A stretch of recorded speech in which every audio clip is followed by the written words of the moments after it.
ನಮಸ್ಕಾರ ಡಿಜಿಟಲ್ ಕನ್ನಡಿಗ ವೀಕ್ಷಕರೇ. ಇವತ್ತು ನಮ್ಮ ರಾಜ್ಯದ ಹವಾಮಾನದ ಬಗ್ಗೆ ಒಂದು ಭರ್ಜರಿ ಅಪ್ಡೇಟ್ ತಂದಿದ್ದೀನಿ. ಕಳೆದ ಕೆಲವು ದಿನಗಳಿಂದ ಸೂರ್ಯನ ಶಾಖಕ್ಕೆ ಬೆಂದು ಹೋಗಿದ್ದ ನಮಗೆ ಈಗ ವರುಣದೇವ ತಂಪಾದ ಸುದ್ದಿ ಕೊಟ್ಟಿದ್ದಾನೆ.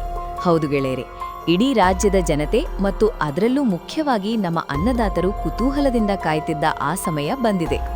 ಬಂಗಾಳಕೊಳ್ಳಿಯಲ್ಲಿ ಉಂಟಾಗಿರುವ ತೀವ್ರ ವಾಯುಭಾರ ಕುಸಿತದಿಂದಾಗಿ ಈಗ ಹವಾಮಾನ ಸಂಪೂರ್ಣ ಬದಲಾಗಿದೆ.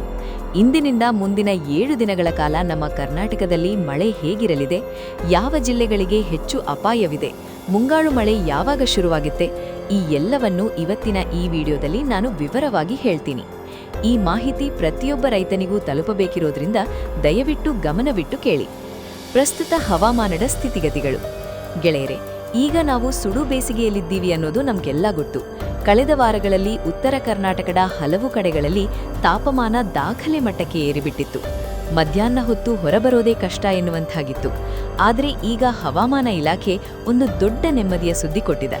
ಬಂಗಾಳಕೊಳ್ಳಿಯಲ್ಲಿ ಉಂಟಾಗಿರುವ ಸೈಕ್ಲೋನಿಕ್ ಸರ್ಕ್ಯುಲೇಷನ್ ಪರಿಣಾಮವಾಗಿ ಕರ್ನಾಟಕದಾದ್ಯಂತ ಮುಂದಿನ 7 ದಿನಗಳ ಕಾಲ ಮಳೆರಾಯನ ಆರ್ಭಟ ಮುಂದುವರಿಯಲಿದೆ ಎಂದು ಭಾರತೀಯ ಹವಾಮಾನ ಇಲಾಖೆ ಖಡಕ್ ಮುನ್ಸೂಚನೆ ನೀಡಿದೆ. ಜಿಲ್ಲಾವಾರು ಮಳೆ ವಿವರ. ಈ ಬಾರಿ ಮಳೆಯ ಪ್ರಮುಖ ಕೇಂದ್ರಬಿಂದು ದಕ್ಷಿಣ ಕರ್ನಾಟಕದ ಜಿಲ್ಲೆಗಳಾಗಲಿವೆ ಎಂಬುದು ಗಮನಾರ್ಹ ಅಂಶ. ಕೊಡಗು, ಹಾಸನ, ಮಂಡ್ಯ, ಮೈಸೂರು, ಚಿಕ್ಕಬಳ್ಳಾಪುರ, ಬೆಂಗಳೂರು ನಗರ ಮತ್ತು ಗ್ರಾಮಾಂತರ, ಚಿಕ್ಕಬಳ್ಳಾಪುರ, ಕೋಲಾರ, ತುಮಕೂರು, ಚಿತ್ರದುರ್ಗ, ದಾವಣಗೆರೆ ಮತ್ತು ವಿಜಯನಗರ ಜಿಲ್ಲೆಗಳಲ್ಲಿ ಭಾರೀ ಮಳೆಯಾಗುವ ನಿರೀಕ್ಷೆ ಇದೆ. ಇದು ಕೇವಲ ಹಗುರು ಮಳೆಯಲ್ಲ ಗೆಳೆಯರೆ, ಬದಲಾಗಿ ಗುಡುಗು, ಸಿಡಿಲು ಮತ್ತು ಬಿರುಗಾಳಿ ಸಹಿತ ರಣಭಯಂಕರ ಮಳೆ ಸುರಿಯುವ ಸಾಧ್ಯತೆ ಇದೆ. ಅದರಲ್ಲೂ ಬೆಂಗಳೂರು ನಗರ, ಮೈಸೂರು ಮತ್ತು ಮಂಡ್ಯ ಭಾಗಗಳಲ್ಲಿ ವರುಣನ ಅಬ್ಬರ ತುಸು ಹೆಚ್ಚೇ ಇರಲಿದ್ದು, ಜನಜೀವನದಲ್ಲಿ ವ್ಯತ್ಯಯ ಉಂಟಾಗುವ ಸಾಧ್ಯತೆ ಇದೆ ಎಂದು ಹವಾಮಾನ ತಜ್ಞರು ಎಚ್ಚರಿಸಿದ್ದಾರೆ.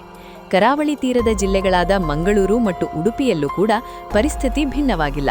ಸಮುದ್ರದ ಅಲೆಗಳ ಅಬ್ಬರ ಹೆಚ್ಚಿರೋದ್ರಿಂದ ಮೀನುಗಾರರು ಎಚ್ಚರಿಕೆಯಿಂದ ಇರಬೇಕೆಂದು ಸೂಚಿಸಲಾಗಿದೆ. ಮಲೆನಾಡು ಮತ್ತು ಉತ್ತರ ಕರ್ನಾಟಕ. ಮಲೆನಾಡಿನ ಶಿವಮೊಗ್ಗ ಹಾಗೂ ಚಿಕ್ಕಮಗಳೂರಿನಲ್ಲಿ ಈಗಾಗಲೇ ಮೋಡ ಕವಿದ ವಾತಾವರಣ ನಿರ್ಮಾಣವಾಗಿದೆ.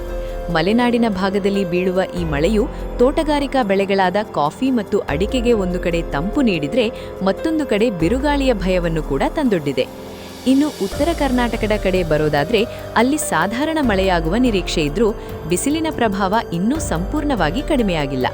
ಆದರೆ ಧಾರವಾಡ, ಹಾವೇರಿ, ಗದಗ ಮತ್ತು ಬೆಳಗಾವಿ ಜಿಲ್ಲೆಗಳಲ್ಲಿ ಇಂದು ಮತ್ತು ನಾಳೆ ಬಿರುಗಾಳಿ ಸಹಿತ ಮಳೆಯಾಗಲಿದೆ. ಇಲ್ಲಿ ಗಾಳಿಯ ವೇಗ ಗಂಟೆಗೆ 40ರಿಂದ 50 ಕಿಲೋಮೀಟರ್ ಇರಬಹುದು ಎಂದು ಅಂದಾಜಿಸಲಾಗಿದೆ. ಇಂಥ ಸಮಯದಲ್ಲಿ ರೈತರು ತಮ್ಮ ಜಮೀನುಗಳಲ್ಲಿ ಕೆಲಸ ಮಾಡುವಾಗ ಅಥವಾ ಜಾನುವಾರುಗಳನ್ನು ಮೇಯಿಸಲು ಕರೆದುಕೊಂಡು ಹೋದಾಗ ಸಿಡಿಲಿನ ಬಗ್ಗೆ ಅತ್ಯಂತ ಜಾಗರೂಕರಾಗಿರಬೇಕು. ಬೆಂಗಳೂರು ಮತ್ತು ಮುಂಗಾರು ಮಳೆಯ ಅಪ್ಡೇಟ್. ಬೆಂಗಳೂರಿನಲ್ಲಿ ಮುಂದಿನ 48 ಗಂಟೆಗಳ ಕಾಲ ಸಂಜೆ ವೇಳೆ ಮಳೆಯಾಗುವ ಸಾಧ್ಯತೆ ಹೆಚ್ಚಿದೆ. ನಗರದ ಜನತೆ ಸಂಜೆ ವೇಳೆ ಹೊರಬರುವಾಗ ಛತ್ರಿ ಅಥವಾ ರೈನ್ಕೋಟ್ ಹಿಡಿದು ಹೋಗುವುದು ಉತ್ತಮ. ಇನ್ನು ಎಲ್ಲರ ಪ್ರಶ್ನೆ ಎಂದ್ರೆ, ನಿಜವಾಗ ಮುಂಗಾರು ಮಳೆ ಯಾವಾಗ ಆರಂಭವಾಗುತ್ತೆ? ಹವಾಮಾನ ಇಲಾಖೆಯ ವರದಿಯ ಪ್ರಕಾರ ಈ ವರ್ಷ ಮುಂಗಾರು ಮಳೆ ವಾಡಿಕೆಗಿಂತ ಸ್ವಲ್ಪ ಬೇಗನೆ ಕಾಲಿಡಲಿದೆ. ಮೇ ತಿಂಗಳ ಮಧ್ಯಭಾಗದಲ್ಲಿ ಅಂಡಮಾನ್ ತಲುಪಿ ಮೇ ಅಂತ್ಯಕ್ಕೆ ಕೇರಳ ರಾಜ್ಯವನ್ನು ತಲುಪಲಿದೆ. ಅಂದರೆ ಜೂನ್ ಮೊದಲ ವಾರದಲ್ಲಿ ಕರ್ನಾಟಕಕ್ಕೆ ಮುಂಗಾರು ಮಳೆಯ ಪ್ರವೇಶ ಬಹುತೇಕ ಖಚಿತವಾಗಿದೆ ಎಂದು ಹರಿದಾಗಿದೆ. ಇದು ನಮ್ಮ ಕೃಷಿ ಚಟುವಟಿಕೆಗಳಿಗೆ ದೊಡ್ಡ ಶಕ್ತಿಯನ್ನು ನೀಡಲಿದೆ. ಆದರೆ ಒಂದು ಆತಂಕದ ವಿಷಯವೇನೆಂದರೆ, ಈ ಸಲದ ಮುಂಗಾರು ಮಳೆ ವಾಡಿಕೆಗಿಂತ ಸ್ವಲ್ಪ ಕಡಿಮೆ ಇರುವ ಸಾಧ್ಯತೆ ಇದೆ ಎಂದು ಹೇಳಲಾಗಿದೆ.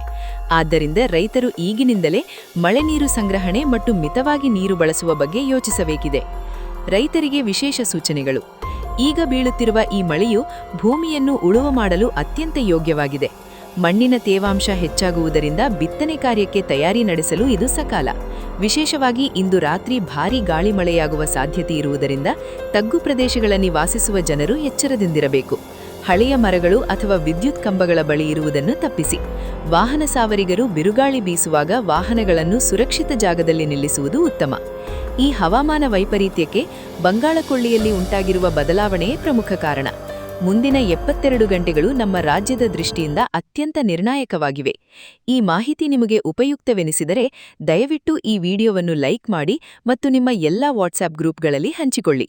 ಯಾಕೆಂದ್ರೆ ಪ್ರತಿಯೊಬ್ಬ ರೈತನಿಗೂ ಮಳೆಯ ಮಾಹಿತಿ ತಲುಪುವುದು ಬಹಳ ಮುಖ್ಯ. ನಮ್ಮ ಡಿಜಿಟಲ್ ಕನ್ನಡಿಗ ಚಾನೆಲ್ ಅನ್ನು ಇನ್ನೂ ಯಾರು ಸಬ್ಸ್ಕ್ರೈಬ್ ಮಾಡಿಲ್ವೋ ಅವರು ಕೂಡಲೇ ಸಬ್ಸ್ಕ್ರೈಬ್ ಮಾಡಿಕೊಳ್ಳಿ.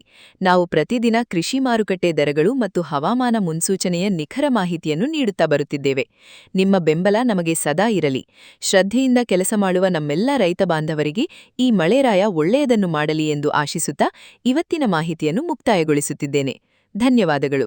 ಜೈ ಕಿಸಾನ್.